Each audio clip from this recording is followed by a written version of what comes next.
हुआ करता है, बच्चे नहीं हुआ करते हैं। इसलिए नहीं होते हैं कि बच्चे भी किसी के पति बन चुके हैं, ध्यान रखना है। वो अपनी पत्नी को गौरव दिया करते हैं। आपसे मेरा निवेदन है, कभी पत्नी कहे कि लिखा पढ़ी कर दो, वसीयतनामा कर दो, तो ये मत सोचना तुम लोग, नहीं तो तुम लोग भी कोई कम नहीं हो। क्यों री? तू मेरे मरने का इंतजार कर रही है, ध्यान रखना। ऐसे उत्तर होते हैं तुम्हारे। तू चाहती मैं मर रहा हूं क्या? अभी कर दूंगा। नहीं मेरे भाई, जीते जी वसीयत कर देना। आपसे मैं निवेदन करने चाहता हूं, आपसे कह रहा हूं, घर को व्यवस्थित करके दुनिया से विदा लेना, वरना घर को नरक बनने में फिर ज्यादा देर नहीं लगा करती है। इतना वसीयत लिखो, ये दुकान तेरे नाम, ये मकान तेरे नाम, बाकी जो संपदा बची है वो मेरे नाम है। और इस संपदा पर हम दोनों में से एक साथ तो देखो कोई नहीं जाएगा, एक पहले जाएगा, या पत्नी जाएगी या पति जाएगा। मेरे बाद जो जिंदा रहेगा मेरी पति और पत्नी में, यदि मैं गया तो सब कुछ पत्नी का होगा, और पत्नी गई तो सब कुछ। जमाना बदल गया है, ज्यादा भावनाओं में मत बहो, ज्यादा पुत्र मोह में मत बहो। ध्यान रखना, बेटा कब पड़ोसी बन जाए इसकी कोई गारंटी नहीं हो। बेटा पड़ोसी बन जाएगा, ध्यान रखना। जब तक शादी नहीं हुई है तब तक बेटा तुम्हारा है, और जिस दिन शादी हो गई बेटा कहेगा पापा जी आई एम सेपरेट सेपरेट, तुम अलग और हम अलग। ध्यान रख, बेटे कब पड़ोसी हो जाएं इसकी कोई गारंटी नहीं हुआ करती है। हमने अच्छे अच्छे धनपतियों के घरों को बर्बाद होते देखा है। हमने अच्छे अच्छे घरों के करोड़पतियों को, अरबपतियों के घर में अशांति का वातावरण देखा है। हमने अच्छे अच्छे घरों को उजड़ते देखा है। आपसे निवेदन है, ऐसे एक दूसरे को अनाथ करके नहीं जाइए। इस पत्नी को अबला नहीं सबला बनाकर दुनिया से विदा होना चाहिए। ध्यान रखिए, बंटवारा करो, वसीयत लिखो। बच्चों की शादी हो गई, नाती पोते हो गए, अब काहे का इंतजार करते हो? आज ही जाकर अपने घर में आने वाले सुख की किरण को उतार करके जाइए। मान्यवर, कोई रिश्ते नाते दुनिया में नहीं होते हैं। अरे बाप बड़ा ना भैया और सबसे बड़ा। हाँ, इतना मालूम है तो फिर मेरा गला क्यों फड़वा रहे हो? ध्यान रखना है। मान्यवर, विचार करो। महात्मा बुद्ध 6 वर्ष बाद तपस्या करके अपनी राजधानी में लौटे। महाराजा शुद्धोधन ने सुना कि उनका पुत्र एक दिव्य उपलब्धियां लेकर के आ रहा है नगर में। स्वागत के लिए द्वार सजाए गए, बंधन बाहर बंधे, गुलाब जल से बीथियां को सिंचित किया गया। बहुत स्वागत हुआ। जगह जगह महात्मा बुद्ध के स्वागत में जगह जगह चौक पुरे, पुष्प वृष्टियां हुई। महाराजा शुद्धोधन अपने हाथ में आरती का दीप लिए, थाल लिए, अपने पुत्र के स्वागत में खड़े हैं, क्योंकि ये पुत्र संबोधि को लेकर आया है, ये पुत्र ज्ञान को लेकर आया है। ये पुत्र अब सामान्य पुत्र नहीं है। महाराज महल से निकले और देखा अपने उस पुत्र को जो अब मात्र सिद्धार्थ नहीं गौतम बुद्ध बन करके लौटा है। अब वह बुद्धि बोधि को लेकर के लौटा है। महाराज आगे बढ़े, थोड़ा सा झुके, पुत्र के चरण छूने लगे। पुत्र ने अपने पैर पीछे कर लिए, महाराजा महात्मा बुद्ध ने। महाराजा शुद्धोधन ने कहा कि महात्मा ये पैर पीछे क्यों कर लिए? बोले तुम मेरे पिता हो, पिता पुत्र के पैर कैसे छू सकता है? महाराजा शुद्धोधन ने कहा कि मैं भले ही पिता हूं लेकिन तुम पुत्र नहीं रह गए हो। अब तुमने अपने कठोर तपश्चरण से, अपने जीवन से, अपने ज्ञान से, अपनी विरक्ति से, अपने तप से और त्याग से अब तुम पुत्र नहीं रह गए हो। तुम उस ऊंचाई तक पहुंच गए हो जहां पिता पिता नहीं रहता, वह भी अपने पुत्र की चरण वंदना कर लिया करता है, उसके चरणों में प्रणाम करता है। अब तुम साधारण पुत्र नहीं हो, अब तुम महानता को उपलब्ध हो गए हो, ध्यान रखना है। मैं तुम्हारा स्वागत करता हूं महात्मा, इस महल में तुम्हारा अभिनंदन है, पधारिए। महात्मा बुद्ध महल के भीतर गए, बहुत स्वागत हुआ उनका, सारा शहर नम्रीभूत हुआ महात्मा बुद्ध के प्रति। लेकिन जैसे ही नम्रीभूत हुआ तो महात्मा बुद्ध ने कहा कि महाराज, मैं चलूं वापिस अपने वन की ओर? अरे कुछ भिक्षा तो लेकर जाओ। सम्राट भिक्षा दें। महात्मा बुद्ध ने महल के चारों तरफ नजरें दौड़ाई, एक एक स्थान को देखा जिसे 6 साल पहले छोड़ करके गए थे। देखते हैं महात्मा बुद्ध, मालूम है उन्होंने सम्राट से पूछा कि महाराज, यशोधरा दिखाई नहीं देती है। पिता ने कहा कि पुत्र, किस यशोधरा की बात करते हो? वह जिसे तुम रात को 12 बजे छोड़ करके चले गए, सोता हुआ। आज भी मेरी पुत्र वधू झरोखे में बैठकर तुम्हारा इंतजार कर रही है। महात्मा, यशोधरा ने 6 साल नींद नहीं निकाली है, वह आज भी टकटकी लगाकर देख रही है कि तुम आओगे, गौतम आएंगे, सिद्धार्थ आएंगे, सम्राट आएंगे, भावी सम्राट। वह आज भी खड़ी खड़ी तुम्हारा इंतजार करती है, न दिन देखती है न रात देखती है। महात्मा बुद्ध ने कहा कि सम्राट, यशोधरे कहां है? बोले ऊपर महल में जाओ, झरोखे में जड़वत बन करके बैठी हुई है, तुम्हारे प्रेम में, तुम्हारे विरह में पत्थर हो गई है, न खाती है न पीती है, दुनिया के राग रंगों से पसंद नहीं आया करते हैं। रात दिन तुम्हारी रास्ते पर निगाहों के फूल बिछा करके बैठी है, पलक पावड़े बिछाई बैठी है कि महात्मा बुद्ध एक दिन लौट करके जरूर आएंगे, जरूर आए। आज आए हो तुम। सम्राट ने कहा कि जाओ अपनी धर्म पत्नी से मिल करके आओ। महात्मा महल में ऊपर गए, बैठी है जड़ बनी, केश बिखरे हुए, ना श्रृंगार है ना स्नान है, इंतजार कर रही है। जैसे महात्मा बुद्ध पहुंचे, उसके सामने जाकर खड़े हुए, यशोधरे। यशोधरा ने पलट के देखा, कोई आ गया, आवाज तो उन्हीं की लगती है।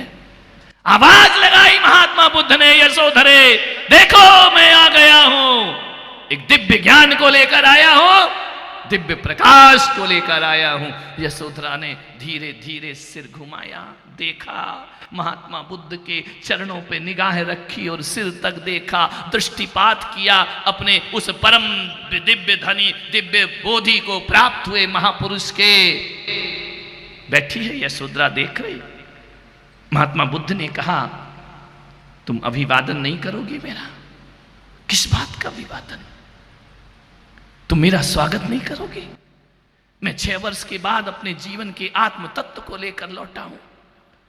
यशोधरा ने कहा, मैं नहीं करूंगी तुम्हारा स्वागत, मैं तुम्हारा कोई अभिवादन नहीं करूंगी। दुनिया की नजरों में तुम भगवान बन गए होगे, दुनिया की नजरों में तुम बोधि को प्राप्त बोधि सत्व महात्मा बुद्ध बन गए होगे, मेरी नजरों में तुम एक अपराधी हो। मैं तुम्हें कभी माफ नहीं करूंगी, अपनी जिंदगी में ध्यान रखना है। तुमने जो मेरे साथ किया है, मैं नहीं कहूंगी कि तुम्हें सत्य मिला है, तुम पलायनवादी हो, तुम जिम्मेदारियों से दूर भागे हो। महात्मा बुद्ध खड़े हैं, मौन हैं, शब्द नहीं निकल रहे हैं। तुमने एक नारी के साथ, अबला के साथ अपराध किया है, मैं तुम्हारा स्वागत नहीं कर सकती हूं। दुनिया की नजरों में महान बन जाओ, मेरी नजरों में महात्मा कभी नहीं बन सकते आप। मेरी नजरों में एक धोखेबाज इंसान के अलावा तुम कुछ नहीं हो। करो तपस्या जंगल में, देखो महात्मा बुद्ध, 12 वर्ष से मैं झरोखे में बैठी हूं, ना मैंने अन्न खाया, ना पानी पिया, ना मैंने केस संवारे हैं। बताओ महात्मा बुद्ध, एक बात बताओ मुझे, तुम्हारी तपस्या बड़ी है या यशोधरा की तपस्या बड़ी है? कौन तप कर रहा है? कौन विरह की अग्नि में जल रहा है? तुम भगवान ढूंढने चले हो। अरे ध्यान रखो, इंसान से भागे फिरते हो, भगवान को तुम क्या पाओगे? ध्यान रखना महात्मा, मैं तुम्हें कभी जीवन में क्षमा नहीं कर सकती हूं। मेरी नजरों में तुम हमेशा अपराधी रहोगे। महात्मा बुद्ध के कंठ से एक शब्द नहीं था। पलकें झुका ली महात्मा बुद्ध ने, खड़े हैं निशब्द। खड़ी हुई यशोधरा, उसने कहा मैं आपकी चरण वंदना नहीं कर सकती हूं। एक बात बताओ, 6 साल से मैं तुम्हारा इंतजार कर रही हूं। जब तुमको जाना था तो मुझसे बोल कर तो जाते, इतना तो बोलते कि यशोधरे मुझे राग रंग अच्छे नहीं लगते। मुझे बोलते ना कि मुझे विषय भोग अच्छे नहीं लगते हैं, बोल कर तो जाते मुझे कि मुझे ये संसार अच्छा नहीं लगता है। तो महात्मा बुद्ध, अफसोस है, यशोधरा तुम्हारे पथ की बाधा कभी नहीं बनती, ध्यान रखना। लेकिन दुख इस बात का है कि आपने मुझे साधारण मरण धर्मा स्त्री समझा। मैं साधारण मरण धर्मा स्त्री नहीं, मैं छत्राणी हूं, ध्यान रखना। तुम्हारे पथ की बाधा कभी नहीं बनती। सिद्धि हेतु स्वामी गए, यह गौरव की बात। सिद्धि हेतु स्वामी गए, यह गौरव की बात। लेकिन चोरी चोरी गए, यही हृदय आघात। मेरे हृदय में आघात है, तुम चोरी चोरी भगे हो। सिद्ध हुए तो स्वामी गए, यह गौरव की बात, पर चोरी चोरी गए, यही हृदय आघात। सखी वो मुझसे कहकर जाते तो क्या मुझको वो अपनी पथ की बाधा पाते? ध्यान रखना, मैं कभी तुम्हारी बाधा नहीं बनती। तुमने बगावत की है मुझसे, तुमने पलायन किया है मुझसे। मेरी नजरों में तुम कभी महान नहीं होगे। तपस्या तुम्हारी नहीं महात्मा, तपस्या मैं 6 साल से कर रही हूं। झट से पुत्र राहुल का हाथ पकड़ा यशोधरे ने। मालूम है, रात को 12 बजे अंधेरी रात में इस छोटे से बच्चे के साथ सोता हुआ मुझे तुम भाग गए थे। किस परम तत्व की तलाश में गए थे? कहकर भी नहीं गए। अद्भुत संन्यास था महात्मा बुद्ध का। ये राहुल है, 6 साल उम्र हो गई इसकी। आज ये राहुल, देख पुत्र, ये तेरे पिता हैं। और मैं आज इस राहुल अपने पुत्र से, उसके पिता से मैं वसीयत मांगती हूं, मैं विरासत मांगती हूं। महात्मा बुद्ध, जब अपने पुत्र को देने के लिए तुम्हारे पास कुछ नहीं था तो पुत्र को जन्म क्यों दिया था तुमने? ध्यान रखिए, प्रश्न थे एक विरहिणी के। क्या दिया तुमने इस पुत्र को? एक निर्धन से निर्धन पिता भी बच्चों को झोपड़ी तो देता है। तुम तो 12 बजे रात को भाग गए, ध्यान रखना है। क्या देकर गए? मैं कहती हूं कि पुत्र तुमसे अपनी विरासत मांगता है। महात्मा बुद्ध ने महल की तरफ देखा। यशोधरी ने कहा नहीं, ये महल तुम्हारे पिता का है, तुम्हारा नहीं है। और अपना बेटा अपने पितामह से विरासत नहीं मांग रहा, अपने पिता से विरासत मांग रहा है। तुम्हारा क्या है? ये तो पितामह का बनाया हुआ है। ये सम्राट, ये राज्य इसके दादा का है, ये तुम्हारा नहीं है। महात्मा, कुछ देर बुद्ध चुप रहे। राहुल की तरफ देखा। कातर निगाहों से राहुल महात्मा बुद्ध को देखता, अपने पिता को देखता है। महात्मा बुद्ध ने राहुल से कहा कि राहुल, तेरी मां मुझसे विरासत मांगती है। तेरी मां कहती है मेरे बच्चे को वसीयत दो। राहुल का हाथ पकड़ा महात्मा बुद्ध ने, महल से उतार कर आंगन में लेकर आए और आंगन में खड़े होकर कहा हे प्रजाजनों, हे राहुल की मां यशोधरे, एक पिता के पास जो होता है वह अपने पुत्र को देता है। मैं आज तेरे पुत्र को उसकी वसीयत और विरासत सौंपता हूं। तूने कहा है मेरे पुत्र को विरासत दो। महात्मा बुद्ध ने अपने झोले में से एक भिक्षा पात्र निकाला, राहुल के हाथ में रख दिया। ये तेरी विरासत है, ये तेरी वसीयत है, यह मैं तुझे प्रदान करता हूं।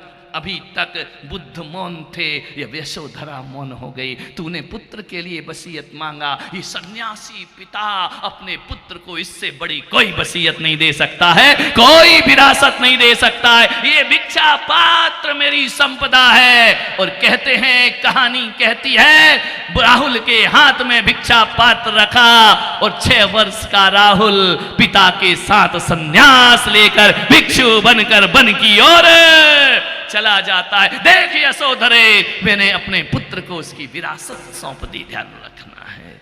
अब यशोधरा निशब्द है, देखती है पति भी गए और पुत्र भी गया। तो यशोधरे ने सोचा, मेरा महल में क्या काम है। महात्मा के चरणों में भिक्षुणी बन करके जीवन गुजार दिया करती है। ध्यान रखना, आपसे मैं आग्रह कहता हूं, क्या सोचते हो आप, मैं जिस वसीयत की बात कर रहा हूं वो रुपए पैसे की वसीयत नहीं। क्या सौंप कर जाओगे आने वाली पीढ़ी को आप? मैं आपसे निवेदन करता हूं, जमीन जायदाद के अलावा कुछ और भी होता है, दौलत के अलावा कुछ और भी होता है हमारे पास। ये मकान ही वसीयत नहीं है, ये दुकान, ये परिवार, ये ऑफिस, ये व्यापार, ये बच्चे, ये पत्नियां, यही विरासत नहीं हुआ करते हैं मेरे भाई।